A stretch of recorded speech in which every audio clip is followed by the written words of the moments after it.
وإثبات المعاد والرد على الكفار والمكذبين سورة الأعراف تفسیر ابن کثیر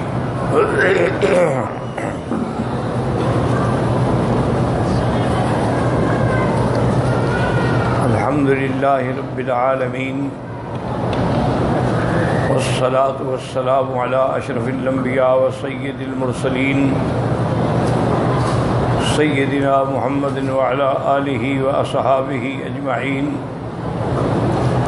اللہم صل علی سیدنا محمد وعلى آل سیدنا محمد کما صلیت علی ابراہیم وعلى آل ابراہیم فی العالمین انک حمید مجید اعوذ باللہ من الشیطان الرجیم بسم اللہ الرحمن الرحیم الف لام میم صاد کتاب انزل الیک فلا یکن فی صدرک حرج منہ لتنذر به وذکریٰ للمؤمنین اتبعوا ما انزل الیکم من ربکم ولا تتبعوا من دونه اولیاء قلیلا ما تذکرون. قال المؤلف والمفسر رحمہ اللہ تعالی ادام النفع بعلومه وعلومكم في الدارين آمين إلى أن قال قد تقدم الكلام في أول سورة البقرة على ما يتعلق بالحروف وبسطه واختلاف الناس فيه. اب مفسر رحمۃ اللہ علیہ فرماتے ہیں کہ حروف مقطعات کے بارے میں سورۃ البقرہ کے پہلی آیت الف لام میم اس پر مفصل بحث ہو چکی ہے اور تمام دلائل کا ذکر بھی کر دیا گیا ہے اور جو مختلف ائمہ کی آراء ہیں میں نے وہ بھی ذکر کر دی ہیں. مقصد یہ ہوتا ہے کہ اگر کوئی طالب العلم اس بحث کو دیکھنا چاہتا ہے تو وہ سورۃ البقرہ کی اول میں دیکھ لیں. قال ابن جریر حدثنا سفیان بن وکیع قال حدثنا ابی عن شریح عن عطاء بن الصائب عن ابی الضحى عن ابن عباس رضی اللہ تعالی عنہما الف لام میم صاد انا اللہ افضل تو انا اللہ فصل تو بعض نے یہ فرمایا کہ الف سے انا مراد ہے، لام سے اللہ ہے اور صاد سے یہ ہے کہ میں اللہ ہوں، میں کھول کے بیان کرتا ہوں. وَكَذَا قَالَ سعید بن جبیر کتاب انزل الیک ای ھذا کتاب انزل الیک ای من ربک، یہ اللہ کا قرآن ہے جو آپ کی طرف اتارا گیا. جیسا کہ میں نے عرض کیا کہ سورت میں پہلے آپ پڑھ چکے ہیں کہ اللہ تبارک و تعالی نے فرمایا ہے میرا مدنی آپ لوگوں کو بتا دیں کہ صراط مستقیم قل اننی ہدانی ربی الی صراط مستقیم دینا قیما ملت ابراہیم حنیفا. اور اس صورت میں بھی بیان فرمایا کہ وہ صراط مستقیم کیا ہے؟ کتاب انزل الیک من ربک، وہ قرآن جو تیرے رب نے تیری طرف بھیجا ہے، یہی صراط مستقیم. تو آپس میں صورتوں کا یہ ربط ہے اور ایک دوسرے سے صورتیں الحمدللہ جڑی ہوئی ہیں اور ملی ہوئی ہیں اور اس میں مقام رسالت اور اس بات معاد اور احوال آخرت کا ذکر ہے اور یہ اوائل الصور میں ہیں جو مکی زندگی میں نازل ہوئی ہیں. فلا يكن في صدرك حرج منه قال مجاہد وقتادہ وسدی شک منه وقال لا تتحرج به في ابلاغه والانذار به. آپ کے دل میں کوئی شک کوئی تنگی نہ ہو. شک کا معنی نعوذ باللہ، یعنی اللہ کے نبی کو اللہ کی وحی پہ تو شک نہیں، لیکن جب پہلے قرآن اترا تو کوئی سمجھ نہیں آئی کہ کیا بات ہے۔ لیکن اصل مقصد یہ ہے کہ آپ کے دل میں تنگی نہ ہو کہ میں کیسے بیان کروں گا، وسائل نہیں ہیں، پورے عالم کو کیسے بات پہنچاؤں گا، اور کفار اور مشرکین کے مقابلہ، ان کی استہزاء کے اور ان کی قوت کے سامنے میں کیسے بالکل تنگ نہ ہوں۔ فلا یکن فی صدرک حرج منہ، کیوں فاصبر کما صبر اولو العزم من الرسل، جیسے پہلے شان والے پیغمبروں نے مخالفتوں پر صبر کیا، آپ بھی صبر کریں۔ لتنذر بہ اے انزلناہ الیک لتنذر بہ الکافرین، ہم نے آپ پر قرآن اتارا تاکہ آپ کافروں کو ڈرائیں کہ بھئی ڈر جاؤ، دنیا و آخرت برباد ہو جائے گی۔ وذکریٰ للمؤمنین، مومنین کے لیے ایک نصیحت ہے، یاد دہانی ہے۔ ثم قال تعالی مخاطبا للعالم، پہلے تو حضور کو خطاب تھا نا، اب پوری کائنات، پوری مخلوق کو خطاب ہے۔ اللہ نے فرمایا اتبعوا ما انزل الیکم من ربکم، ای اقتفوا آثار النبی الامی صلی اللہ علیہ وسلم الذی جاءکم بکتاب انزل الیکم من رب کل شیء وملیکہ۔ اللہ پاک نے فرمایا کہ اے میرے بندو، یاد رکھو، اتباع کرو تم، اور اتباع کرو تم نقش قدم حضرت محمد مصطفیٰ صلی اللہ علیہ وسلم کی اور ان کے فرمان کی، الذی جاءکم بہ، جو اللہ کا پیغمبر تمہاری طرف لے کے آیا ہے، بکتاب انزل الیکم، ایک ایسی کتاب جو تمہاری طرف بھیجی گئی، من رب کل شیء وملیکہ، بھیجنے والا کون ہے؟ جو رب ہے ہر سب کا اور سب کا مالک ہے۔ وَلَا تَتَّبِعُوا مِن دُونِهِ أَوْلِيَاءَ أَيْ لَا تُخْرِجُوا عَمَّا جَاءَكُم بِالرَّسُولِ إِلَىٰ غَيْرِهِ، اللہ کے پیغمبر کے فرمان کو چھوڑ کے کسی غیر کی اتباع نہ کرو، کسی غیر کے کہنے پہ نہ چلو، کسی غیر کے دھوکے میں ہرگز نہ آؤ۔ فَتَكُونُوا قَدْ عَدَلْتُمْ عَنْ حُكْمِ اللَّهِ إِلَىٰ حُكْمِ غَيْرِهِ، اگر تم غیروں کی اطاعت کرو گے تو گویا تم نے اللہ کے حکم کو چھوڑ کے اللہ کے سوا غیروں کے حکم کی اتباع کی ہے۔ قَلِيلًا مَا تَذَكَّرُونَ، اللہ نے فرمایا کہ اتنی وضاحت کے بعد، قرآن کے بعد، فرمان رسول کے بعد، لیکن تھوڑے لوگ ہیں جو نصیحت حاصل کرتے ہیں۔ كَقَوْلِهِ وَمَا أَكْثَرُ النَّاسِ وَلَوْ حَرَصْتَ بِمُؤْمِنِينَ، میرا مدنی آپ جتنا زور لگائیں لیکن بہت لوگ جو ہیں وہ ایمان نہیں لائیں گے، ایمان والے ہمیشہ تھوڑے ہوتے ہیں۔ وَقَوْلُهُ إِن تُطِعْ أَكْثَرَ مِنَ الَّذِينَ يُضِلُّونَ عَن سَبِيلِ اللَّهِ، اگر ساری مخلوق یا اکثر آپ کی اتباع کرے وہ تو الٹا آپ کو راستے سے ہٹانے کی کوشش کریں گے۔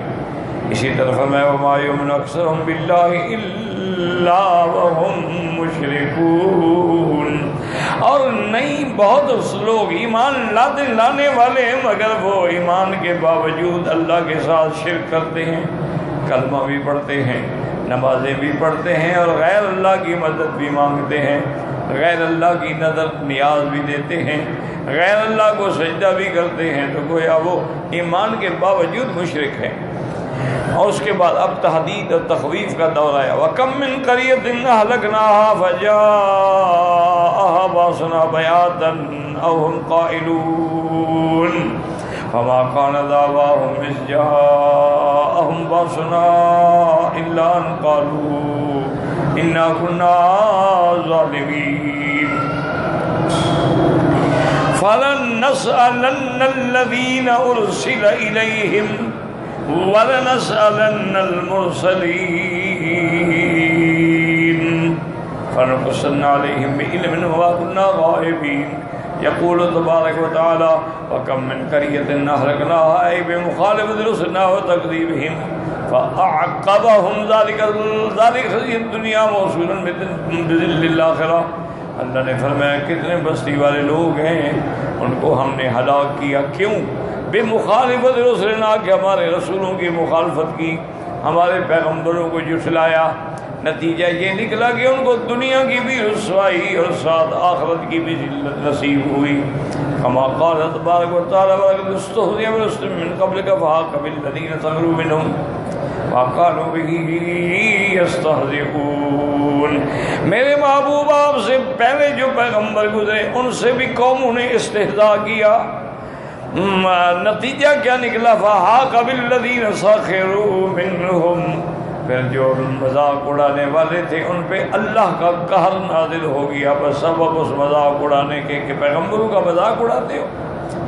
كقوله وكأي من قرية أهلكناها وهي ظالمة فهي خاوية على عروشها وبئر معطلة وقصر مشيد. اللہ نے فرمایا کتنی بستیاں ہیں جن کو ہم نے ہلاک کر ڈالا. یہ ظلم کرنے والے تھے. اب جا کے دیکھیں کہ اوندے بوم پڑے ہوئے ہیں, درخت بھی الٹے ہو کے نکل گئے ہیں, اور ان کے کنویں جو آباد تھے وہ اب بالکل ویران پڑے ہوئے ہیں, اور ان کے محل جو تھے بڑے ہیں وہ بھی اللہ تبارک و تعالیٰ کے عذاب سے ختم تباہ ہو گئے ہیں. اسی طرح فرمایا وَكَمْ أَهْلَكْنَا مِنْ قَرْيَةٍ بَطِرَتْ مَعِيشَتَهَا وَسَكَنُوا مُسْكِنَهُ إِلَّا قَلِيلًا وَكُنَّا نَحْنُ الْوَارِثِينَ.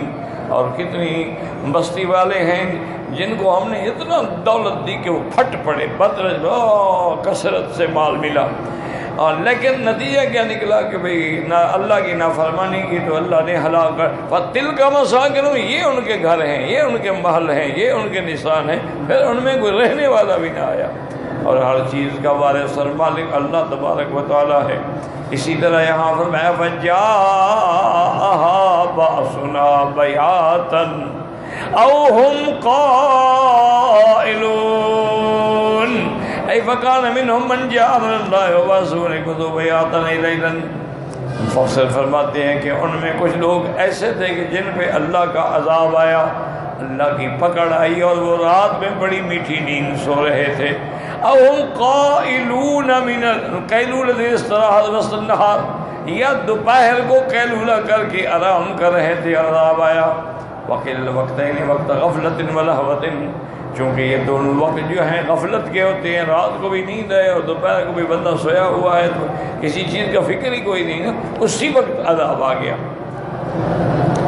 كما كان تعالى فأمن أهل القرى أن يأتيهم بأسنا بياتا وهم نائمون. کیا یہ بستی والے مطمئن ہیں کہ ان پر اللہ کا عذاب آئے اور وہ سوتے ہوں؟ اب امان اہل القرى أن يأتيهم بأسنا ضحى وهم يلعبون, یا اللہ کا عذاب آئے چاش کے وقت میں کہ وہ اپنے کھیل کود میں مصروف ہوں, اللہ کا عذاب آ جائے. اور جیسے فرمایا افامن الذین مکروا السیئات یکسف اللہ بهم الارض او یاتیہم من حیث لا یشعرون. کیا یہ بے غم ہو گئے ہیں برائیاں کرنے والے کہ اللہ تبارک و تعالیٰ ان کو زمین میں دھنسا دے, یا ایسی طرف سے عذاب آئے کہ ان کو پتہ بھی نہ ہو کہ عذاب کہاں سے آیا ہے. او یاخذہم فی تقلبہم فما ھم بمعجزین, یا یہ اپنے کاموں میں مصروف ہو اللہ اسی میں پکڑ لے, یہ اللہ سے بھاگ نہیں سکتے. او یاخذہم تخوفا ربک رؤوف رحیم, یا اللہ ان کو پکڑے ان کے خوف کی حالت میں, ڈر کی حالت میں, لیکن اللہ واک مہربان ہیں, رحمت کرنے والے ہیں. اگر اس کے بندے اللہ تبارک و تعالیٰ سے معافی مانگیں تو معافی مل سکتی ہے. وقولہ فما کان دعواہم اذ جاءہم باسنا الا ان قالوا انا کنا ظالمین. فما کان قولہم عند مجیء العذاب, جب اللہ کا عذاب آیا تو کیا کیا؟ اعترفوا بذنوبہم وانہم حقیقون بہذا. اب جناب اقرار کر لگے ہائے اللہ ہم نے ظلم کیا, ہم نے گناہ کیا, ہم نے غلط. لیکن کب؟ جب عذاب آ گیا, اور جب عذاب آ جائے تو پھر نہ توبہ قبول ہوتی ہے نہ اعتراف اور ندامت کام آتی ہے. جیسے فرمایا کم قسمنا من قریۃ کانت ظالمۃ الی قولہ خامدین, کتنی بستیوں والے ہیں جن کو ہم نے برباد کر دیا. ایسے ہیں جیسے کوئی چیز بجھ جائے, جیسے آگ بجھ جائے تو کچھ نہیں ہوتا. قال رجلی فی هذه الآیۃ الدلالۃ الواضحۃ علی صیغۃ ما جاءت به روایت رسول اللہ صلی اللہ علیہ وسلم قولہ ما حلق قوم حتى يغزلوا من انفسهم. اب مفسر فرماتا ہے کہ اس آیت میں یہ بات واضح ہے جس کی مطابق حضور پاک کا فرمان آیا. حضور نے فرمایا اللہ کسی قوم کو ہلاک نہیں کرتے جب تک کہ پہلے ان کو موقع دیتے ہیں کہ وہ اپنی توبہ کر لیں، اعتراف کر لیں. حدثنا بذلك بن حميد قال حدثنا جرير بن ربيع سنان عن عبد الله بن مسعود الزراد قال قال عبد الله بن مسعود رضي الله عنه قال قال رسول الله صلى الله عليه وسلم ما هلك قوم حتى يظلموا. قال قلت يا عبد الله كيف يكون ذلك؟ قال فقد هذا الآية فما كان دعواهم جاءهم بأس إلا قالوا إنا كنا ظالمين. حتیٰ کہ قوم پھر خود اعتراف کرتی ہے اپنے گناہوں کا. فَلَنَسْأَلَنَّ الَّذِينَ أُرْسِلَ إِلَيْهِمْ. اسی طرح وَيَوْمَ يُنَادِيهِمْ فَيَقُولُ مَاذَا أَجَبْتُمُ الْمُرْسَلِينَ. اسی طرح یوم یجمع اللہ ذکر ماذا اجبتم اما قالوا لا علم انك انت علام الغیوب. فیسأل اللہ لهم یوم القیامة واجاب رسله فيما ارسلهم به ويسأل الرسل ايضا عن ابلاغ رسالاته. هذا قال علي بن ابي طلحة عن ابن عباس في تفسير هذه الآية فلنسأل الذين يرسلون قال ما بلغوا. تو اللہ تبارک و تعالی کسی قوم کو عذاب نہیں دیتے. وما كنا معذبين حتى نبعث رسولا. پیغمبر بھیجتے ہیں، علماء بھیجتے ہیں، ان کو نصیحت کی جاتی ہے، ان کو ڈرایا جاتا ہے، ان کو سابقہ امتوں کے احوال سنائے جاتے ہیں. لیکن جب ان سب کے باوجود وہ اپنے ضد پہ اور کفر پہ اڑے رہتے ہیں تو پھر اللہ کا عذاب آ جاتا ہے. اور جب اللہ کا عذاب آ جائے تو پھر ان سے کوئی پوچھنے والا نہیں ہوتا. اور اسی طرح اللہ پیغمبروں سے بھی پوچھیں گے کہ قوم نے کیا جواب دیا، اور قوموں سے بھی پوچھیں گے کہ تم نے میرے پیغمبروں کو کیا جواب دیا ہے. لیکن جب عذاب آ جاتا ہے پھر سارے اپنے گناہوں کا اقرار کرتے ہیں. فَاعْتَرَفُوا بِذُنُوبِهِمْ فَسُحْقًا لِّأَصْحَابِ السَّعِيرِ. اب اقرار کرنے کا کیا فائدہ ہے؟ کیونکہ جب مار پڑتی ہے پھر تو خدا یاد آ جاتا ہے. وہ میں نے پہلے بھی شاید عرض کیا تھا کہ ایک دفعہ ہم حج کے لیے والد صاحب رحمۃ اللہ علیہ کے ساتھ آ رہے تھے. اس دور میں بحری جہاز ہوتے تھے. ہوائی جہاز کا تو بڑا یعنی بہت کم تھے، اگر تھے تو اتنے کرائے تھے کہ بڑا آدمی آتا ہو.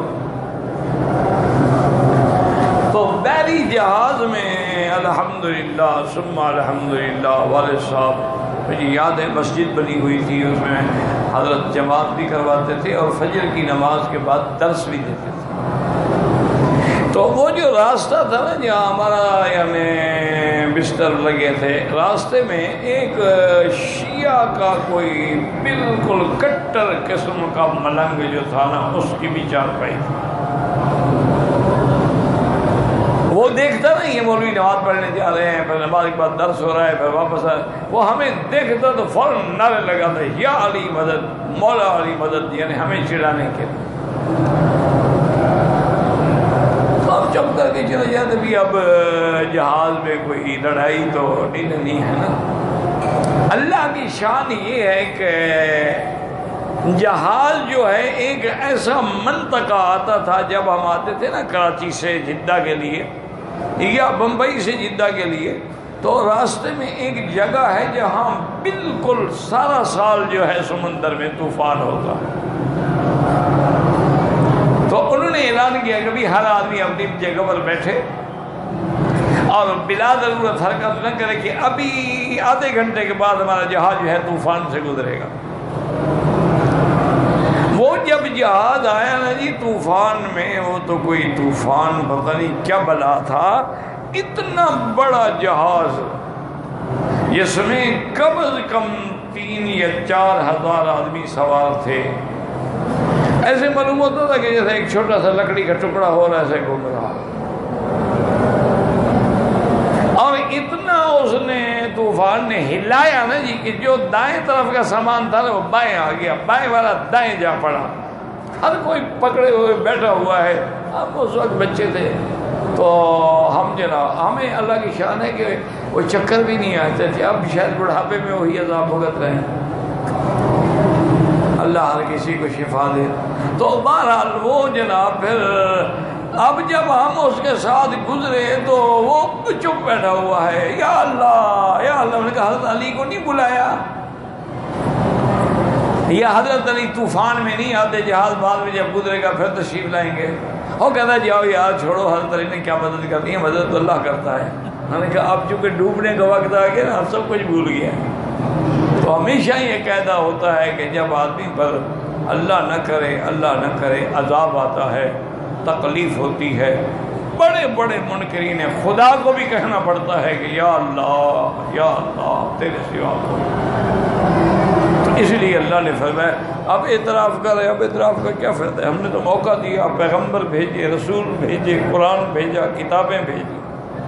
وقال ابن مردویہ حدثنا محمد بن احمد بن ابراہیم قال حدثنا ابراہیم بن محمد بن الحسن قال حدثنا ابو سعید الکندی قال حدثنا محاربی ان لیس نافع ابن عمر رضی اللہ تعالی عنہما قال رسول اللہ صلی اللہ علیہ وسلم کلکم راع وکلکم مسئول عن رعیتہ۔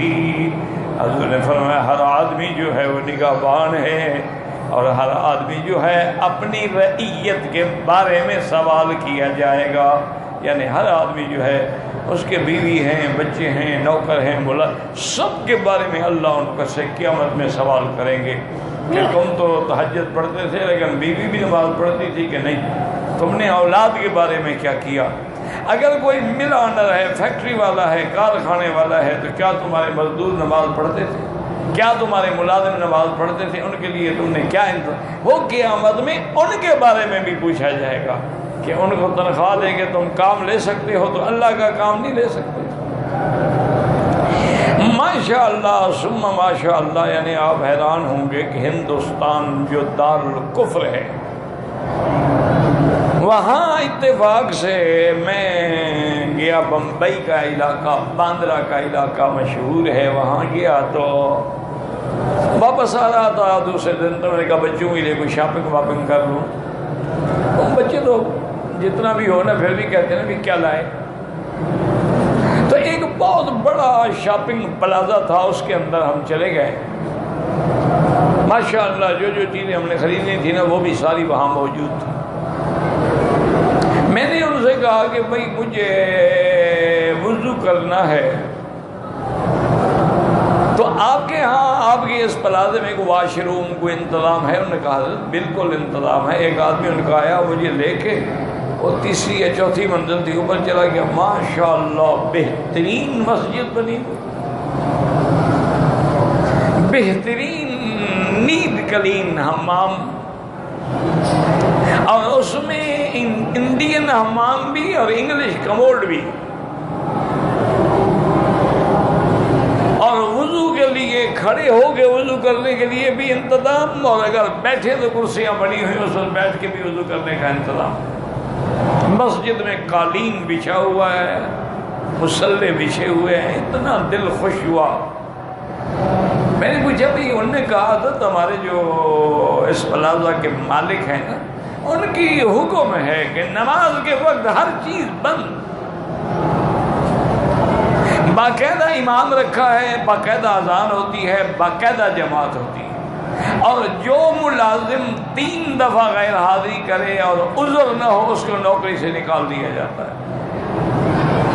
انہوں نے کہا رمضان المبارک کے اندر باقاعدہ تراویح ہوتی ہے، باقاعدہ با جماعت وتر پڑھے جاتے ہیں، فجر کی نماز کے بعد بھی 10 منٹ کے لیے درس قرآن بھی ہوتا ہے۔ انہوں نے کہا حضرت پورا انتظام ہے، ہمارے مولوی صاحب باہر گئے ورنہ آپ کو ہم ملاتے۔ تو میں نے الحمدللہ وضو کیا سکون سے، اطمینان سے، اور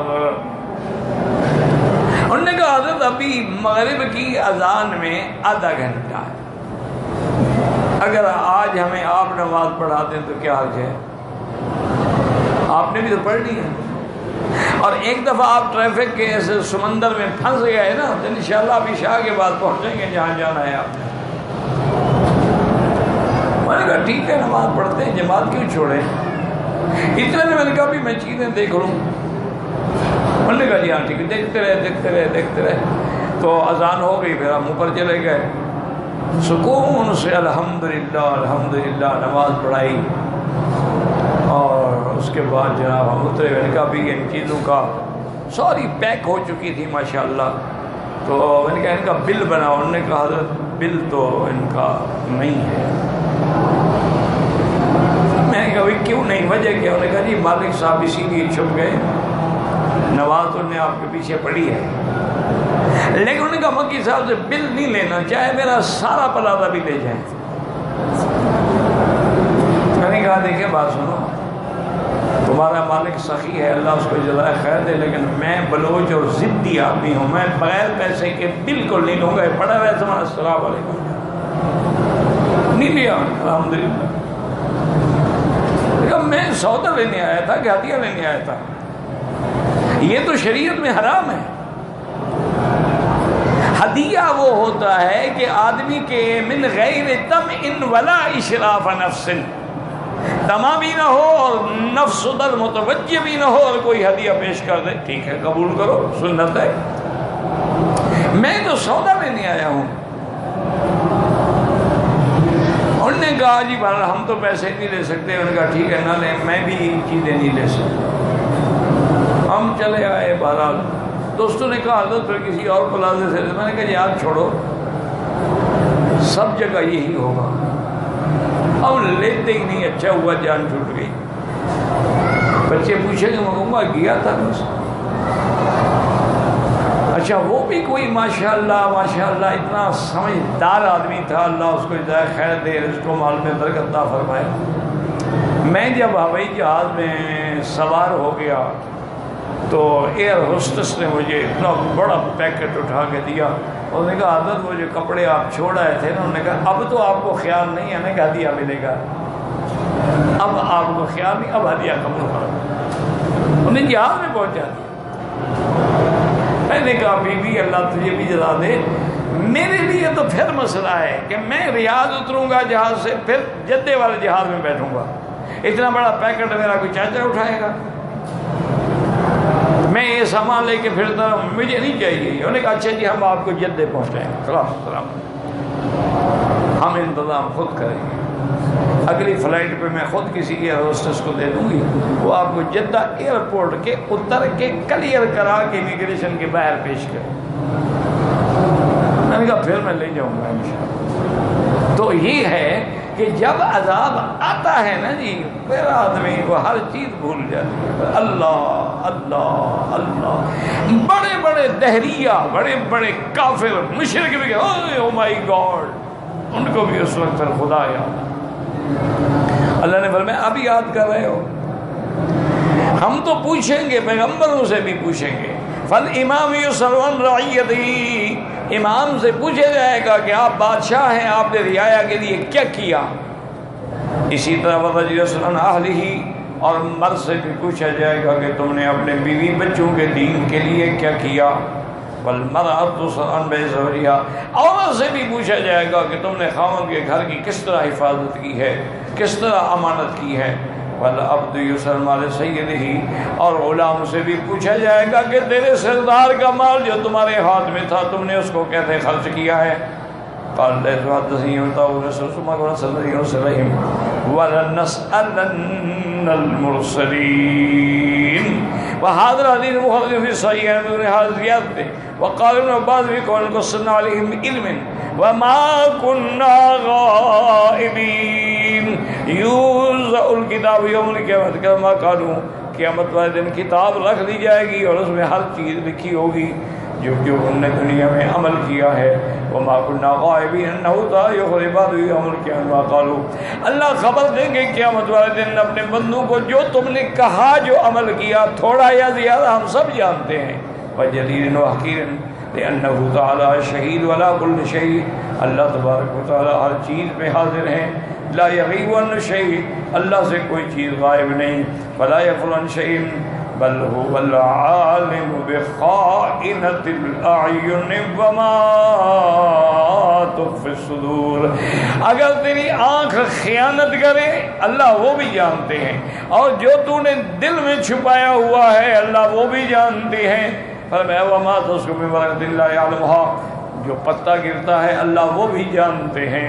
ولا حبۃ فی ظلمات الارض ولا رطب ولا یابس الا فی کتاب مبین، اور جو دانہ تم زمین میں ڈالتے ہو اس کو بھی جانتے ہیں.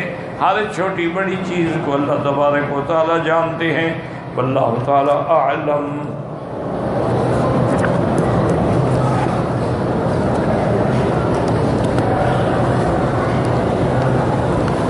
اللہ یا قوی القادر والمقتدر قوینی وقوی قلبی، یا محتاج نہ کر.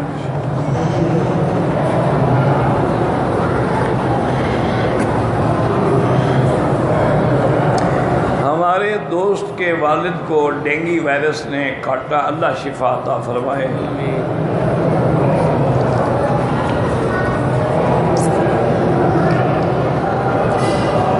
ایک آدمی نے عمرے کا طواف جب ختم کیا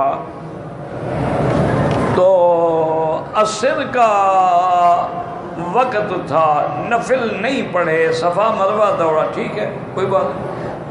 عصر کے بعد چونکہ یہ وہ وقت ہے جس میں حضور پاک نے نماز پڑھنے سے منع فرمایا ہے کہ لا صلاۃ بعد العصر حتی تغرب الشمس، عصر کے بعد نماز نہیں ہوتی جب تک سورج ڈوب نہ جائے. اس نے اچھا کیا، صفا مروہ دوڑ لیا، بعد میں آ کے 2 رکعت پڑھ لی. مسجد الحرام کے باہر جو میدان ہیں، میرا بھائی میدان نہیں، پورے مکے کا شہر جہاں ہے وہاں ہر جگہ 1 لاکھ ثواب ملتا ہے. سارا مکہ جو ہے وہ مکہ بھی ہے، وہ حرم بھی ہے، وہ مسجد الحرام بھی ہے، وہ کعبہ بھی ہے. اس لیے ہر جگہ جو بھی آپ نماز پڑھیں گے بات کہ انشاءاللہ 1 لاکھ ملے گا. مکروہ اوقات میں کوئی نماز نہ پڑھے، نہ اپنی نہ قضا. اگر فجر کی نماز قضا ہو جائے تو سنت کی قضا نہیں ہوتی، لیکن فجر کی سنتیں میرے مدنی پاک کو بہت محبوب تھیں تو فقہا نے لکھا ہے کہ ان کی قضا کر لیا کرو، کیونکہ حضور کو بڑی پیاری تھیں یہ 2 رکعتیں. حضور نے فرمایا کہ خیر من الدنیا وما فیہا، اگر پوری دنیا کی شاہی مجھے دی جائے تو اس کے مقابلے میں 2 رکعتیں نہیں چھوڑوں گا.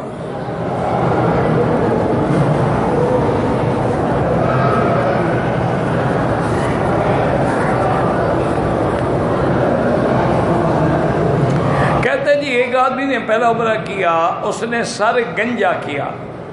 دوسرے عمرے میں اس نے سر کے چاروں طرف سے باریک کٹ لگوائے، بالکل دم ہو گئی. کس بات کے کٹ لگوائے جب بال ہے ہی نہیں؟ زخم کیے ہیں، چمڑا اتارا.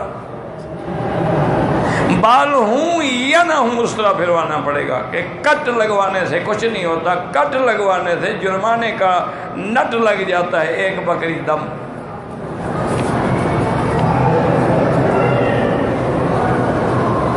ہم مکہ مکرمہ میں کام کرتے ہیں، رہائش مکے میں ہے. پہلے عمرے کے لیے مسجد عائشہ سے احرام باندھا عمرہ کیا، دوسرے عمرے کے لیے مسجد عائشہ سے باندھیں، جیرانہ سے باندھیں، 100 عمرہ کریں، منع نہیں ہے. یہ تو نفلی عبادت ہے، جتنا کوئی کرنا چاہے کرے. اور ایک بات یاد رکھو کہ بار بار عمرہ کرنے سے جو غریب ہو نا اس کا بہترین علاج یہی ہے کہ عمرے زیادہ کرے، اللہ رزق میں برکت عطا فرما دیتا ہے. حدیث مبارک میں ہے عمر حجج النسک عمر تتر ینفیان الذنوب والفقر، کہ بار بار حج اور بار بار عمرہ جو ہے گناہوں کو بھی مٹا دیتا ہے اور غریبی کو بھی مٹا دیتا ہے.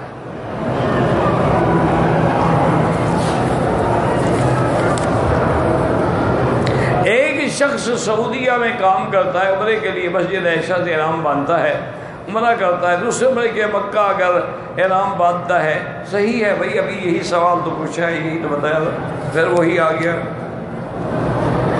اکثر ہمیں کمپنی والے مرغی دیتے ہیں جو کہ کھال سمیت ہوتی ہے، جبکہ میں نے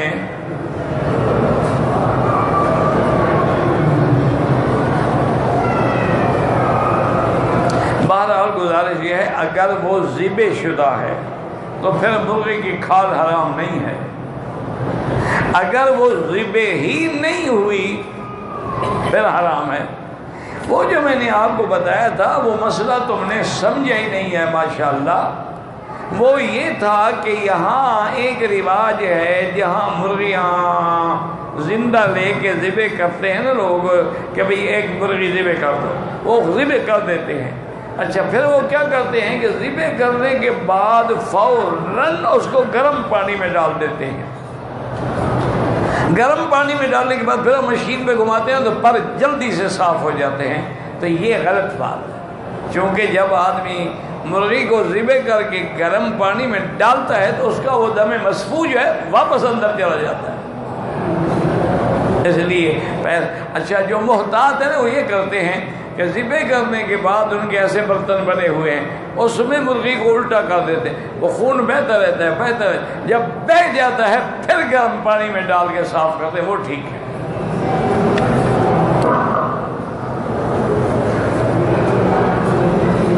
میں جمعرات کو حائل سے عمرے کے لیے آیا.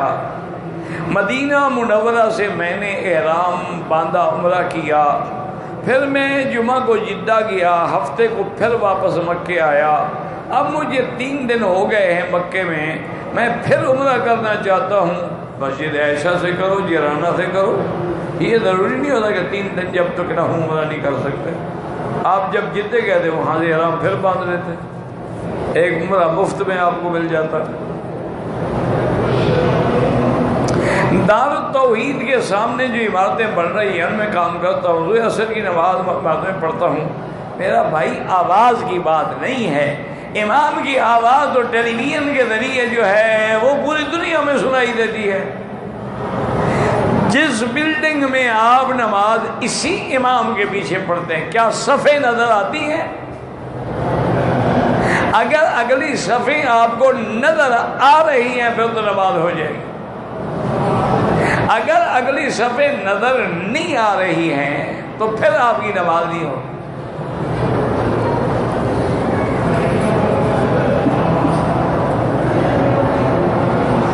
کہتے جی کہ عیدگاہ کے اندر جمعہ کی نماز یا جنازہ کچھ بھی پڑھیں، عیدگاہ کا معنی یہ تھوڑا ہے کہ اس میں کوئی عبادت نہ کی جائے، صرف عید نماز پڑھی جائے.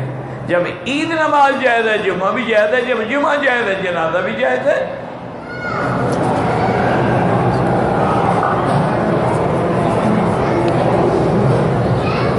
میرے ساتھی نے حمام میں جا کے احرام کھول کے بال خود کاٹے، ٹھیک ہے، کیا فرق پڑ گیا؟ کچھ نہیں ہوتا. یہ سمجھتے ہیں کہ جب ہم احرام کھولتے ہیں نا تو ہمارا احرام جو ہے عمرہ جو ہے وہ بندھا ہوا ہوتا ہے اس چادر میں. چادر کھولی تو عمرہ بھاگ گیا. انا للہ و انا الیہ راجعون. اب ان بے وقوفوں کا کیا علاج؟ یعنی عمرے کی چادر کی گانٹھ نہیں کھولتے، داڑھی پہ روز اس طرح پھرواتے ہیں. یہ کیسے مسلمان ہے یار؟ بس دعا کرو اللہ ہدایت دے، ورنہ ایک روٹین ہے. وہ جیسے کسی بزرگ نے لکھا تھا کہ اب تو عمرہ نہیں ہے، اب تو ایک میلہ ہے، لوگ میلے پہ آ رہے ہیں، جا رہے ہیں، تماشے دیکھ رہے ہیں، اچھے اچھے کھانے کھا رہے ہیں، بڑے بڑے مہنگے پیکج لے رہے ہیں، پتہ شتہ کوئی نہیں، نہ طواف کا، نہ صفا کا، نہ دعا کا. اخبار نیوز میں کام کر سکتے کیوں نہیں کر سکتے؟ صحیح خبریں دیا کرو، غلط نہ دیا کرو. بھی کوئی کام کرے گا تو اخباریں چلیں گی نا.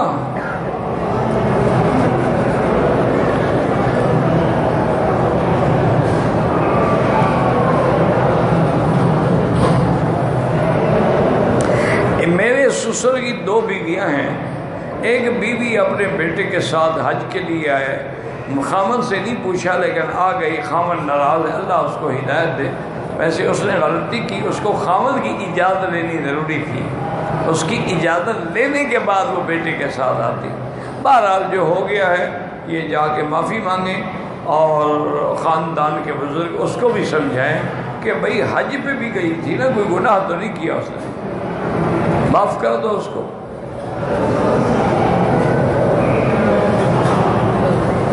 میری بیوی کا کا جو زیور ہے اگر میں اس کی حساب زکوٰۃ دینا چاہوں دے سکتے ہو، بیوی دے یا تم دو، تمہاری مرضی ہے، قیمت لگا لو، 2.5% کے حساب سے دے دو۔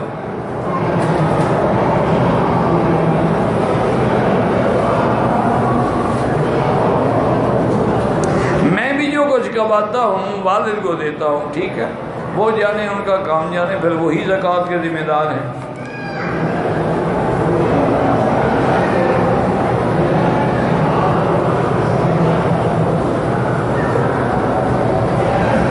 کہتے ہیں جی کہ ایک انجینئر صاحب ہیں، وہ کہتے ہیں کہ رمضان المبارک میں رات کو بیوی کے ساتھ سوئے کہ بچے پیدا ہوں وہ تو ٹھیک ہے، لیکن شہوت پوری ہو وہ ٹھیک نہیں۔ ماشاءاللہ اللہ نے انجینئر صاحب کو عقل شاید پورا سورا عطا فرمایا ہے۔ بچے کے لیے کرو یا ویسے کرو، شہوت تو پوری ہوگی نا، شہوت نہیں ہوگی تو کرو گے کیا؟ عجیب لوگ ہیں، مسئلے گھڑتے رہتے ہیں۔ بھائی اللہ نے رات کو بیوی حلال کر دی، بس بات ختم۔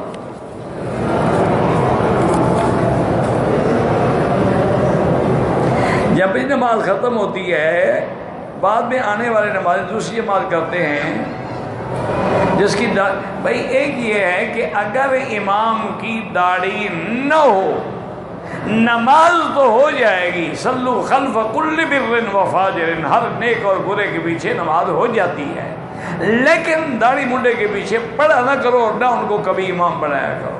ایک ہے مجبوری کہ داڑھی والا کوئی ہے ہی نہیں، تو پھر کیا کرو گے؟ سارے ماشاءاللہ کلین شیو ہیں، تو بہرحال آگے بھی وہی ہوگا پیچھے بھی وہی ہوگا۔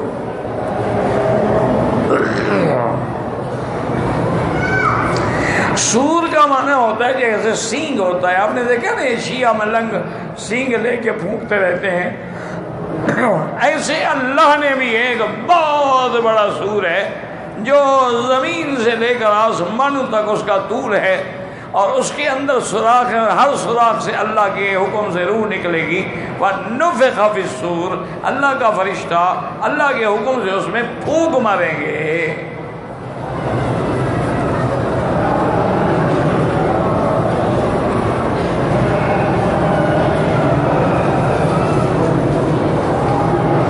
بہرحال اگر آپ کی بیوی نے کوشش کی ہے اور خون بند نہیں ہوتا تو یہ دیکھ لیں کہ کیا 10 دن گزر گئے،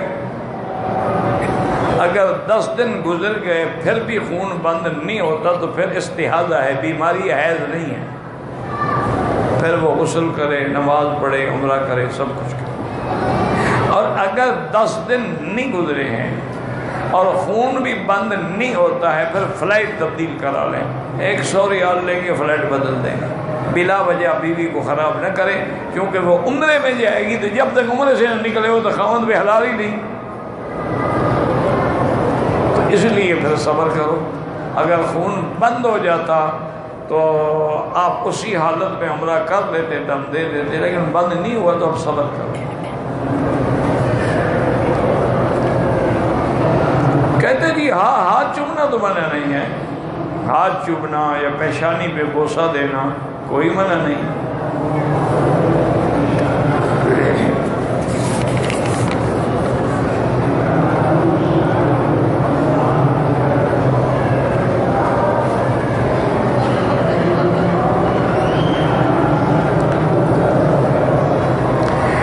ہم پاکستان سے آئے ہیں، طواف کے دوران ایک عورت علیحدہ ہو گئی، 6 چکر لگائے، پریشانی میں مطاف سے باہر نکل گئی، ہوٹل جا کے احرام کھول دیا، اور گزارش یہ ہے کہ احرام عورت کا ہوتا ہی کچھ نہیں، اگر تھوڑی دیر گزری ہے تو پھر وہ اپنی کپڑا باندھ کے پھر آ کے طواف بھی کرے، صفا مروہ دوڑے، عمرہ پورا کرے، بال کٹائے۔ اگر وقت کافی گزر گیا ہے تو اب اس کو عمرہ بھی کرنا ہوگا مسجد عائشہ سے، اور دم بھی دینی ہوگی کہ بلا وجہ احرام کھول دیا، مذاق ہے، جب چاہو کھول دو، جب چاہو باندھو، دم یہاں دینی ہوگی، پاکستان نہیں۔ غلطی یہاں کی ہے، سزا بھی یہی ہوگی۔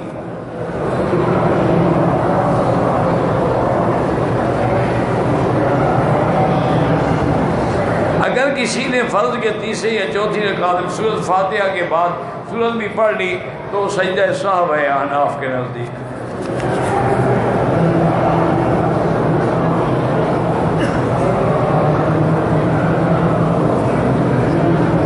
اگر مسافر رمضان شریف میں آیا، مغرب کی نماز کے بعد عمرے کا طواف کیا، عشاء کی نماز کے بعد تراویح چھوڑ کے صفا مروہ، کوئی حرج نہیں، مسافر پر تو تراویح واجب ہی نہیں، سنت موقدہ ہے۔ اگر مسافر ہے اس پر تو سنتیں ویسے معاف ہیں، اس نے جا کے صفا مروہ دوڑ لی، کوئی حرج نہیں۔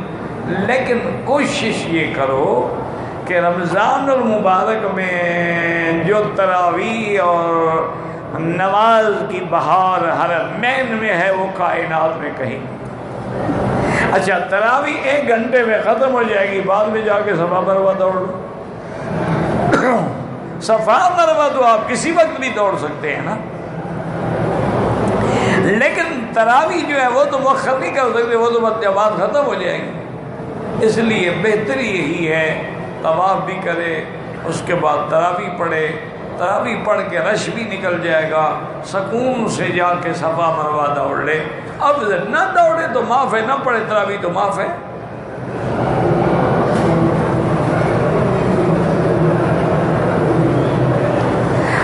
اپنی بچی کا نکاح کعبے میں کریں گے تو جائز ہے؟ بالکل جائز ہے۔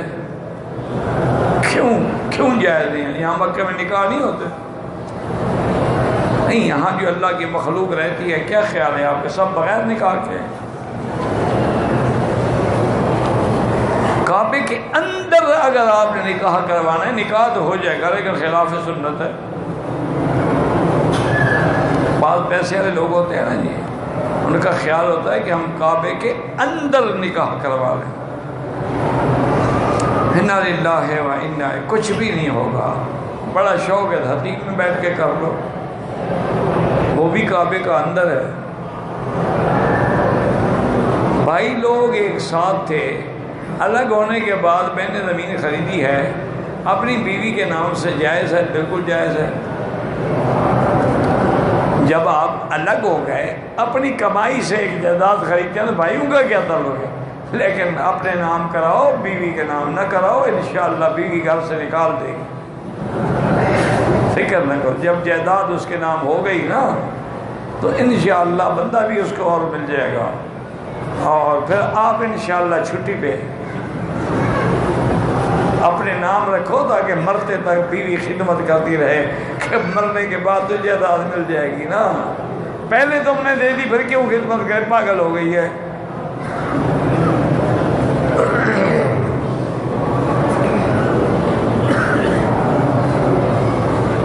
اگر بیوی کہے کہ میں نے زندگی میں کبھی گناہ نہیں کیا تو اللہ جانتا ہے، وہ جانتی ہے، ہم کیسے بات ہے کیا مانے۔ ہاں اگر کماری لڑکی ہے تو اس کی بیکارت باقی ہونی چاہیے۔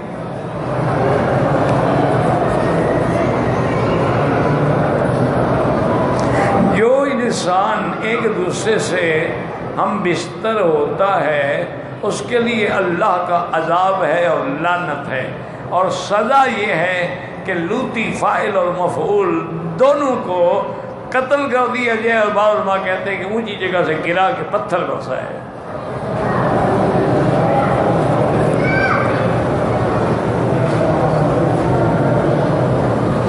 اور جو بیوی کو بھی غلط طریقے سے استعمال کرے اس پہ بھی اللہ کی لعنت ہے۔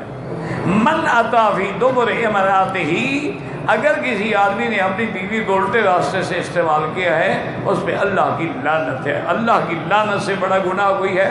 یہ لعنت ہی ہے جو سب سے پہلے شیطان پہ پڑی تھی، ان لعنتی علیک۔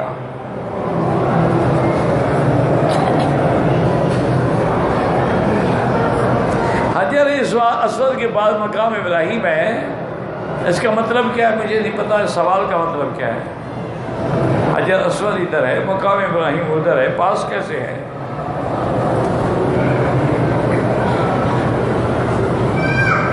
حجر اسود آسمان سے کیسے اترا؟ اس وقت میں ساتھ نہیں تھا کہ آپ کو بتاتا کہ وہ کرین سے آیا یا اوپر سے پھینکا گیا، جب میں تھا نہیں تو آپ کو کیسے بتاؤں؟ انا للہ و انا الیہ راجعون۔ حضرت آدم لے آئے، بات ختم ہو گئی۔ کے طواف کرتے وقت عورت کے چہرے پہ کپڑا نہیں لگنا، نفلی طواف ہو یا عمرے کے طواف میں کپڑا نہ لگے۔ نفلی طواف میں تو نقاب بھی پہن سکتی ہے نا باندھ کے، عمرے میں آگے کپڑا لٹکا دے، چہرے کو نہ لگے۔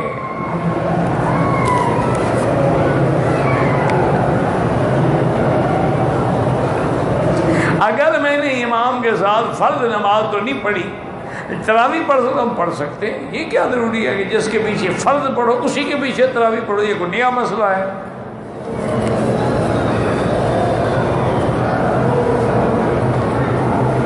طواف کے دوران طواف کر لیا، صفا کے باپ بیٹا پیدا ہو گئے، بابا گر گئے، چوٹ بھی لگی، بابا نے بعد میں بتایا کہ میرے 4.5 چکر ہوئے تھے، میں نے ٹنڈ بھی کروا دی ہے، عمرہ دوبارہ کریں، اور دم بھی پڑ گئی، 4 چکروں سے عمرہ نہیں ہوتا،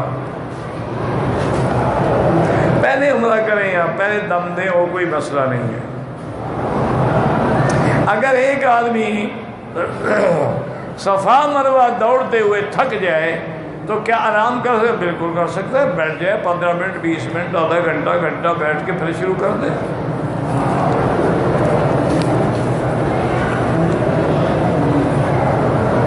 حرم شریف میں اعتکاف کی حالت میں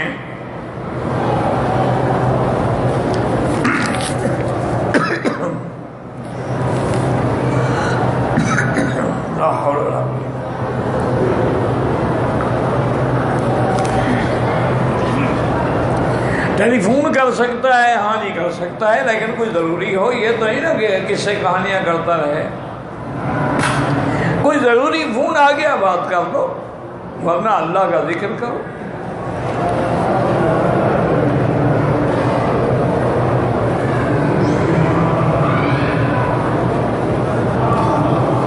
فتح مکہ کے وقت میں حرم شریف تو بہت چھوٹا تھا، اس کے لیے سب سے بہتر حل یہ ہے کہ تاریخ مکہ کے نام سے کتاب ہے، وہ لے لیں، اس میں پوری تفصیل آپ کو مل جائے گی انشاءاللہ۔ اس وقت ٹائم نہیں ہوتا کہ آدمی پھر وہ تقریریں کرے۔ حج کے دوران جو داڑھی منڈاتا ہے حج ہوگا انشاءاللہ، حج تو ہوگا، لیکن جب اس نے گناہ ہی نہیں چھوڑا تو حج کرنے کا فائدہ؟ حج تو اسی لیے ہوتا ہے نا کہ گناہوں سے پاک ہو جائے، لیکن وہ گناہ چھوڑتا ہی نہیں، پھر خام خواہ تکلیف دینے کی اپنے آپ کو کیا ضرورت ہے؟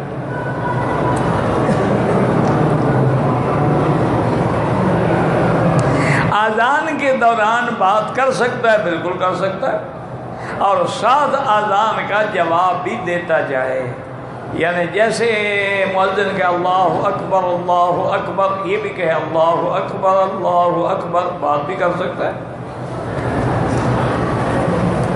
بات کرنا منع ہوتی ہے تو پھر جواب دینا بھی تو منع ہوتا ہے، جواب دینا بھی تو بات ہی ہے نا۔ بچوں کو دیندار بنانے کے لیے اللہ سے دعا مانگا کریں، روزانہ 2 رکعت نماز پڑھ کے اسی نیت سے، اور پھر ربنا ہب لنا من ازواجنا وذریاتنا قرۃ اعین واجعلنا للمتقین اماما۔ یہاں پر میت کی نماز جو پڑھائی جاتی ہے وہ سب کے لیے پڑھاتے ہیں، مغفر لحینا و میتنا شاہدنا و غائبنا ذکرنا و انثیٰ، سب آ گئے۔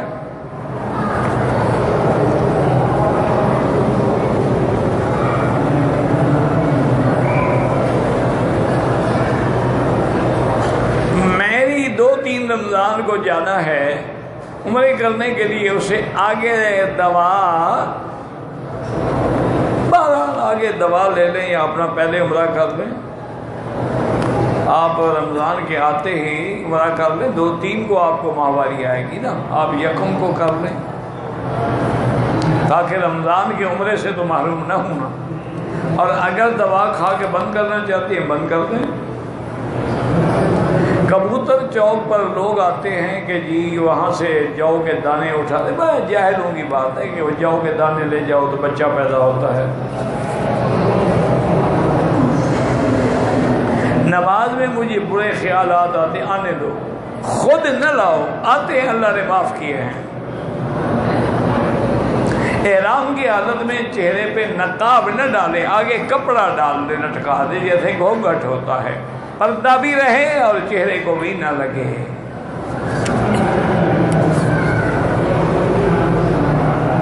اگر دم پڑ گیا دوسرا عمرہ کر سکتے ہیں، دم بعد میں بھی دے سکتے ہیں۔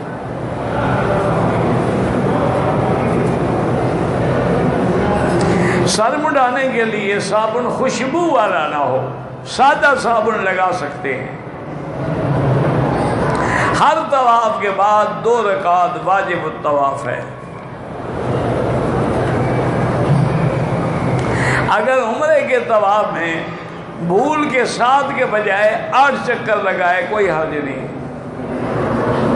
عورت کے لیے بھی جنازہ پڑھنا بالکل پڑھنا چاہیے، جب فرض نماز پڑھتی ہے جنازہ کیوں نہ پڑھے۔